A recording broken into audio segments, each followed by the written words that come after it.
En este vídeo vamos a presentar los contenidos que estudiaremos en este último bloque del tema 7. En particular, lo que haremos será centrarnos en las ideas de progreso tecnológico y nivel de vida y utilizaremos para ello el capítulo número 16 o la unidad número 16 del libro.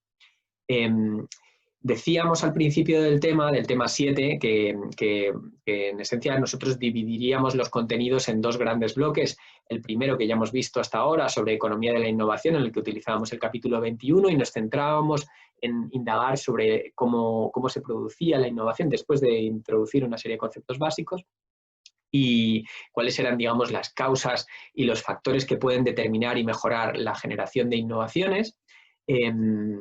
Cómo esta generación de innovaciones se da en diferentes lugares del mundo por diferentes factores y qué se podía hacer desde las políticas en términos de propiedad intelectual y otras medidas de política pública. En la segunda parte del tema, en este segundo bloque que empezamos a estudiar ahora,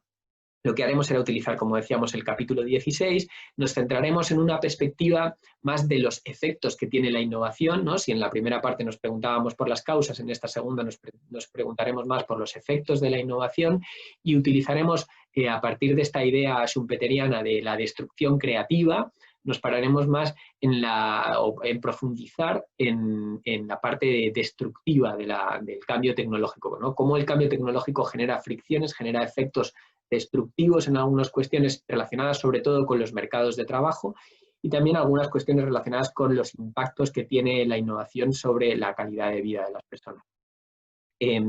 Comenzamos para ello planteando esta idea de la relación entre el progreso tecnológico, el empleo y los estándares de vida en el largo plazo. Vemos cómo el cambio tecnológico, por un lado, veíamos al principio del curso, mejoraba los niveles de vida en el largo plazo de las personas, pero a la vez puede causar desempleos a corto plazo al reemplazar mano de obra especializada en unas tareas que dejan de ser necesarias por la introducción de cambio tecnológico, ¿no? Frente a esto se han dado distintos movimientos en la historia, el libro presenta el ejemplo del movimiento ludita, pero más recientemente hemos podido ver casos como, por ejemplo, en la introducción de tecnologías aplicadas al reparto o al transporte de personas, ¿no? Con los conflictos que ha generado esto en algunos sectores, como por ejemplo el taxi, ¿no? Sin embargo, vemos como estos patrones de desempleo de largo plazo no se explican por diferencias en la innovación. De hecho, vamos a ver que los países, que habitualmente países que tienen niveles de desempleo más bajos son a la vez países que han introducido mayores cambios tecnológicos y mayores desarrollos tecnológicos en sus economías, ¿no? Podemos plantear frente a esto a qué se deben estas diferencias, cuáles son las causas, cómo pueden las instituciones y las políticas públicas explicar estas diferencias entre los países y, por otro lado, cómo podríamos modelar los efectos que tienen las instituciones y las políticas sobre los niveles de desempleo en el largo plazo y los niveles de crecimiento económico también en el largo plazo. Comenzamos este análisis con un análisis de la evolución de las tasas de desempleo que vemos en el eje vertical en porcentaje de la población activa, ¿no? En diferentes países, en un periodo de tiempo desde 1960 hasta la actualidad. Y lo que observamos es que en las primeras décadas, en los años 60 principalmente, las tasas de desempleo eran relativamente bajas y relativamente similares entre los países. Como a partir de los años 70 estas tasas empiezan a divergir, encontramos divergencias entre los países, ¿no? Con países como España o como Irlanda con tasas de desempleo mucho más elevadas que otros países como por ejemplo Japón o Noruega. Y vemos que esta evolución se mantiene, ¿no? Esta divergencia se mantiene a lo largo de los años, ¿no? Las tasas de desempleo bajan en los años 90 y principios de los 2000 y principalmente a partir de la crisis financiera y la crisis de la eurozona de 2009, algunos países europeos como Irlanda o como España vuelven a disparar enormemente sus tasas de desempleo. Esta evolución se observa en paralelo con, esto es una serie más larga, de un gráfico tomado del tema 3, del capítulo 3 del libro, que no hemos visto en el estudio de nuestro curso, pero que sí que ilustra también esta evolución. Desde finales del siglo XIX, aunque estos datos son más recientes, los que veíamos antes de desempleo, se observa una tendencia en la reducción en el número de horas trabajadas, que es lo que tenemos en el eje vertical,